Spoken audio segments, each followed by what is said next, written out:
విద్యార్థుల లేకపోతే వీధి రౌడీలు నిజంగా విద్యార్థులు అయితే అంత అబ్యూజివ్ లాంగ్వేజ్ నిజంగా మాట్లాడతారు. వాళ్ళు శ్రీరాముడిని అవమానిస్తున్నారు. సరే మీకు హిందుత్వం పైన దేవుడి పైన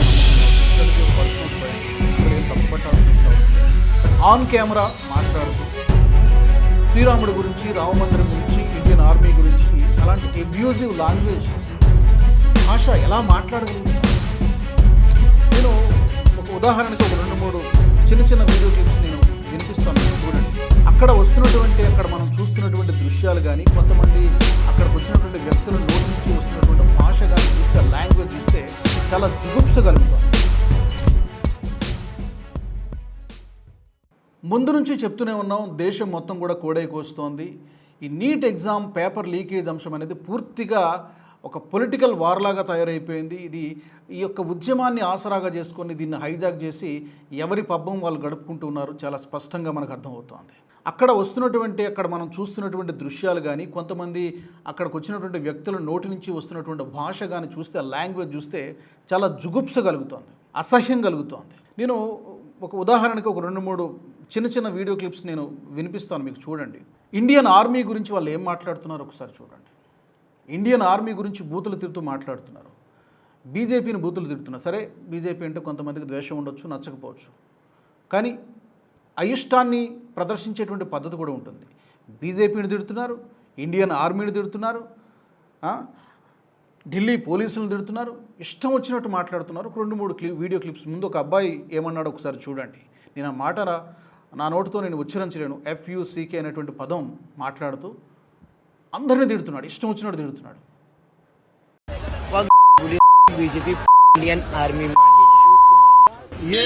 ये उस भाई के पिताजी भी हमारे साथ हैं।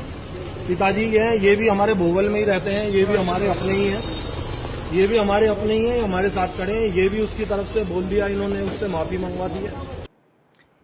చూశారు కదా, ఇతనొక్కడే కాదు, కొంతమంది అమ్మాయిలు కూడా, యువతులు కూడా ఇదే విధమైనటువంటి లాంగ్వేజ్ మాట్లాడుతున్నారు. వాళ్ళు ఏం మాట్లాడుతున్నారు కూడా ఒకసారి మీరు వినండి. Anybody wanted to bring Bhagwan Ram Mandir or whatever the में, but it's just people don't know कि political और education कैसे function करता है. వాళ్ళు శ్రీరాముడిని అవమానిస్తున్నారు. సరే, మీకు హిందుత్వం పైన, దేవుడి పైన నమ్మకం లేకపోవచ్చు, that is your personal choice, అందులో ఏం తప్పు పట్టాల్సినటువంటి అవసరం లేదు.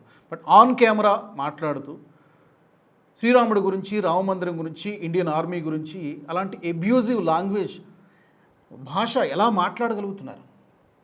దేశం అంటే గౌరవం లేదు, మిలిటరీ అంటే రెస్పెక్ట్ లేదు, ప్రధానమంత్రి అంటే గౌరవం అసలే లేదు. ప్రధానమంత్రి అంటే ఇది ఒక వ్యక్తి కాదు, ఒక వ్యవస్థ. 142 కోట్ల మంది ఎన్నుకున్నటువంటి ఒక ప్రజాప్రతినిధికి కనీసం మర్యాద ఇవ్వాల్సినటువంటి అవసరం ఉందా లేదా? అందుకని ముందు నుంచి చెప్పేది ఏంటంటే, ఇది ఉద్యమమా లేకపోతే ఉన్మాదమా?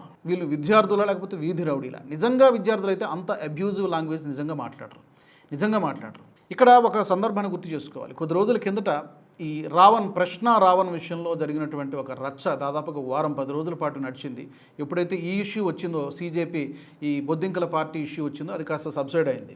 ఆ అంశం తెర మీదకి వచ్చినప్పుడు నటుడు ప్రకాష్ రాజ్ గారు చాలా ఆవేశంగా ఒక ట్వీట్ పెట్టారు, ఒక వీడియో పెట్టారు. ఆ వీడియోలో జన సైనికుల్ని, అంటే పవన్ కళ్యాణ్ గారి పార్టీని ఉద్దేశించి, కార్యకర్తలను ఉద్దేశించి మాట్లాడారు. ప్రశ్నిస్తే చంపేస్తారా ఏంటి?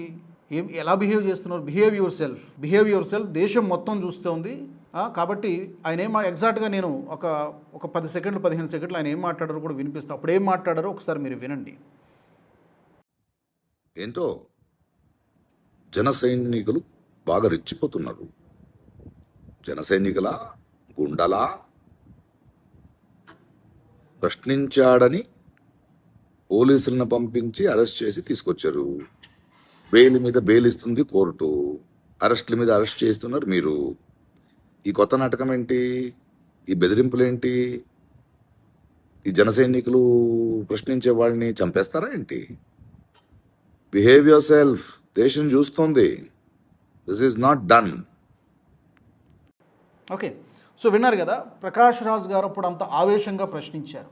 అక్కడ జరిగిన వ్యవహారం దేశం మొత్తం చూసింది, తెలుగు రాష్ట్రాలు మొత్తం చూసాయి. అట్లీస్ట్ ఆయన ఇష్టం వచ్చినట్టు మాట్లాడాడు. ప్రశ్నారావణ్ అనేటువంటి వ్యక్తి, బచ్చలకూరి జోసెఫ్ ఇష్టం వచ్చినట్టు మాట్లాడాడు. బట్ దానికి కౌంటర్గా ఇటు నుంచి కొన్ని వెళ్ళాయి. ఇదంతా కూడా ఎపిసోడ్ మొత్తం చూసాం. వీడియో మళ్ళీ దాని గురించి ఎక్స్ప్లెయిన్ చేయాల్సినటువంటి అవసరం లేదు. అప్పుడు అంత ఎత్తున లేచినటువంటి ప్రకాష్ రాజ్ గారు మరి ఇప్పుడు ఏమీ మాట్లాడరా? ఎంత అబ్యూజివ్ లాంగ్వేజ్ మాట్లాడుతున్నారు కదా విద్యార్థులు. మరి వాళ్ళు జాతిరత్నాలా, ఆణిముత్యాలా? మరి వాళ్ళని తప్పు ఇలా మాట్లాడకూడదని చెప్పి చెప్పాల్సినటువంటి బాధ్యత మీకు లేదా? అంటే ఇప్పుడు ఈ లక్షలాది మంది ప్రజలకు, లేకపోతే అక్కడ గుమిగూడినటువంటి వేలాది మంది ప్రజలకే అతను ఒక్కడే, ప్రకాష్ రాజ్ ఒక్కడే ప్రతినిధి అనడం లేదు. నేను ఎక్స్పోజెడ్ అంటే ఎవరైనా కావచ్చు, అక్కడికి వచ్చి ఎవరైతే ఇది ముందుకు నడవాలి అని కోరుకుంటున్నటువంటి వాళ్ళు, ఈ ఉద్యమాలు నిరసనలు చేయాలని చెప్పి రెచ్చగొడుతున్నటువంటి వాళ్ళలో అతను కూడా ఒకరు కదా, మద్దతు ఇస్తున్నటువంటి వాళ్ళు. అట్లీస్ట్ ప్రకాష్ రాజ్ కానివ్వండి, షబానా ఆజ్మీ కానివ్వండి, జావేద్ అఖ్తర్ కానివ్వండి, లేకపోతే ఈ బాలీవుడ్ సెలబ్రిటీలు ఎవరైనా కానివ్వండి, ఇది తప్పు జరిగినప్పుడు తప్పు అని ఒప్పుకోవాలి. ఉద్యమాలు ప్రజాస్వామ్యంలో ఎవరైనా చేయొచ్చు, బట్ డెమోక్రటిక్ వేలో చేయాలి. హింసకు వీలైనంత వరకు హింసకు తావు లేకుండా చేయాలి. బూతులు తిట్టుకోవడం ఉద్యమం కాదు. ఎందుకంటే నాకు ఎక్కడ కోపం వచ్చిందంటే, ఒక వ్యక్తినైనా లేకపోతే ఒక పార్టీనైనా విమర్శించవచ్చు, but that should be a constructive way, నిర్మాణాత్మకంగా విమర్శించాలి. కానీ ఈ విధంగా బూతులు తిట్టడం అనేది సరైనటువంటి పద్ధతి కాదు. వీటన్నిటికంటే అతిపెద్ద తప్పది ఏంటంటే, ఆర్మీని, అది ఆర్మీ అయినా, నేవీ అయినా, ఎయిర్ ఫోర్స్ అయినా కూడా వాళ్ళందరూ కూడా ప్రాణాలకు తెగించి, ప్రాణాలని పనంగా పెట్టి బోర్డర్లో గస్తీ కాస్తున్నారు, పహారా కాస్తున్నారు. కాబట్టే ఈ రోజున మనం అందరం కూడా ఇంత స్వేచ్ఛగా ఈ దేశంలో మనం ఊపిరి పీల్చుకోగలుగుతున్నాం, హ్యాపీగా మన కుటుంబ సభ్యులతో గడపగలుగుతున్నాం. అలాంటి ఆర్మీని వాళ్ళు చేసినటువంటి త్యాగాలు కూడా గుర్తించకుండా ఇష్టం వచ్చినట్టు నోటుకొచ్చినట్టు మాట్లాడుతున్నారంటే వీళ్ళకి ఎలాంటి పనిష్మెంట్ వేయాలి మీరే అర్థం చేసుకోండి. మరి అప్పుడు లేచినటువంటి నోరు ఇప్పుడు మోగబోయిందా? వీళ్ళందరికీ దీని గురించి ఏం మాట్లాడరా? క్వశ్చన్ చేయాలి కదా, అట్లీస్ట్ తప్పురా బాబు అని చెప్పాలి కదా. వాళ్ళకంటే సరే అంత మెచ్యూరిటీ లేదు అనుకుందాం, ఇది కాదు మనం వెళ్ళాల్సినటువంటి వే, ఇది కాదు మనం పోరాడాల్సినటువంటి పద్ధతి, ఇది కాదని చెప్పి వాళ్ళకి తప్పు అని చెప్పాలి కదా. ఇప్పుడు లేవదంటే వాళ్ళకి ఇష్టమైనటువంటి వ్యక్తుల గురించి మాట్లాడితే ఒకలా ఉంటుంది, వాళ్ళకి ద్వేషం ఉన్నటువంటి వ్యక్తుల గురించి మాట్లాడితే ఒకలా ఉంటుంది. ఇది ఎక్కడ hypocrisy? Is it not hypocrisy? ఇది ద్వంద్వ వైఖరి కాదా? క్వశ్చన్ చేయరా మీరందరూ కూడా?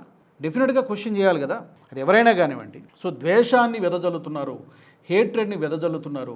వాళ్ళ వ్యక్తిగత ఎజెండాలతో, ఇంట్రెస్ట్లతో చాలామంది అక్కడికి మద్దతు తెలుపుతున్నటువంటి వాళ్ళలో పర్టికులర్ షబానా ఆజ్మీ కానివ్వండి, ఇక్కడ యోగేంద్ర యాదవ్ లాంటి వారు కానీ చాలామంది ఎందుకు వస్తున్నారంటే, FCRA బిల్లు చుట్టూ కూడా ఈ యొక్క స్టోరీ కూడా తిరుగుతుంది. ఈ బిల్లు కనుక, ఈ సవరణ బిల్లు కనుక తీసుకొస్తే వాళ్ళకున్నటువంటి NGOలకి విదేశాల నుంచి వచ్చేటువంటి ఫండింగ్ ఆగిపోతుంది.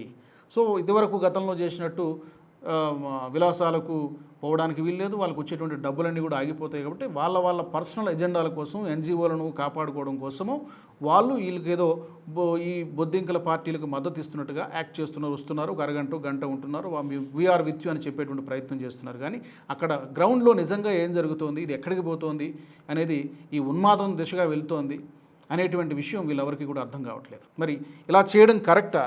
వీళ్ళు నిజానికి ఎవరైతే ఆ మాట మాట్లాడాడో అతన్ని పట్టుకొని వాళ్ళ ఇంటికి వెళ్ళి చూస్తే, అతని తండ్రి ఒక దివ్యాంగుడు, అతను పాపం ఒక చెయ్యి సరిగా పనిచేయదు. తర్వాత అతనికి కొంచెం చెప్పాల్సిన పద్ధతిలో చెప్తే, ఎస్ నేను చేసింది తప్పే, నేను క్షమాపణ చెప్తున్నానని చెప్పి మళ్ళీ ఎవరైతే అదే అబ్యూజ్ లాంగ్వేజ్ మాట్లాడాడో అతని చేత సారీ కూడా చెప్పించడం జరిగింది. కొన్ని హిందూ సంఘాలు వెళ్ళి అతని ఇంటికి వెళ్ళి నేను నిన్న మాట్లాడింది తప్పే అని చెప్పి సారీ చెప్పించారు. ప్రకాష్ రాజ్ గారు ఏం చెప్పాలా, షబానా ఆజ్మీ ఏం చెప్పాలా, లేకపోతే ఇంకో జావేద్ అఖ్తర్ ఏం చెప్పాలా. వాళ్ళకి కావాల్సింది అదే, అక్కడ మొత్తం రకూస్ జరగాలి, విధ్వంసం జరగాలి, ఎంత గలాటా జరగాలి, అదే వాళ్ళు కోరుకుంటున్నారు. కాబట్టి ఇలాంటి అబ్యూజివ్ లాంగ్వేజ్ అనే దానికి డెమోక్రసీలో చోటు ఉండకూడదు. వీళ్ళ మెదళ్ళని ఎవరైతే స్పాయిల్ చేస్తున్నారో వాళ్ళు పెద్ద criminals, they are master minds. వీళ్ళు 20s ఉండేటువంటి వయసు గల వాళ్ళందరూ కూడా 17, 18, 25 లోపు ఉన్నటువంటి వయసు గల వాళ్ళు ఎదురుగా ఏం కనబడితే అదే నిజం అనుకుంటారు. వాళ్ళు ఆవేశంతో రెచ్చిపోతూ ఉంటారు. బట్ వీళ్ళకంటే పెద్ద తప్పు ఏంటంటే, వీళ్ళని ఉసిగొల్పి ఎవరైతే వెనకుండి డ్రామా చూస్తున్నారో వాళ్ళని, ఆ ఎకో సిస్టమ్ ఏదైతే ఉందో దాన్ని దెబ్బకొట్టాలి. కూకటి వేళ్లతో సహా దాన్ని తీసేయగలిగినప్పుడే ఇలాంటి దురదృష్టకరమైనటువంటి మాటలు మనం భారతీయ యువత నోటి నుంచి మనకు వినబడవు. మీ అభిప్రాయం ఏంటి? ఈ యువత ఇలా ఎందుకు మాట్లాడుతున్నారు, ఇలాంటి భాష ఎందుకు మాట్లాడుతున్నారు? తప్పు వాళ్ళదా, వాళ్ళ తల్లిదండ్రులదా, ఉపాధ్యాయులదా, లేకపోతే ఈ సొసైటీనే తప్పు చేసిందా, లేకపోతే వాళ్ళని ఉసిగొల్పి ఎవరైతే రెచ్చగొడుతున్నారో వాళ్ళని తప్పు పట్టాలా? ఏం చేయాలి? ఇలాంటి వాళ్ళకి ఎలాంటి పనిష్మెంట్ ఇవ్వాలి? వెనుకున్న వాళ్ళని శిక్షించాలా, వీళ్ళని శిక్షించాలా? తప్పకుండా కామెంట్స్లో పెట్టండి. ఈ వీడియో మీకు నచ్చినట్టయితే లైక్ చేయండి, 10 మందికి షేర్ చేయండి. అలాగే కామెంట్ల రూపంలో మీ అభిప్రాయాలను మాతో పంచుకోండి. Nationalist hub group of channels ను సబ్స్క్రైబ్ చేసుకుని తెలుగునాట జాతీయవాద జర్నలిజాన్ని ప్రోత్సహించండి. ఈ వీడియో కింద ఉన్న బెల్ ఐకాన్ పై క్లిక్ చేయడం మర్చిపోవద్దు.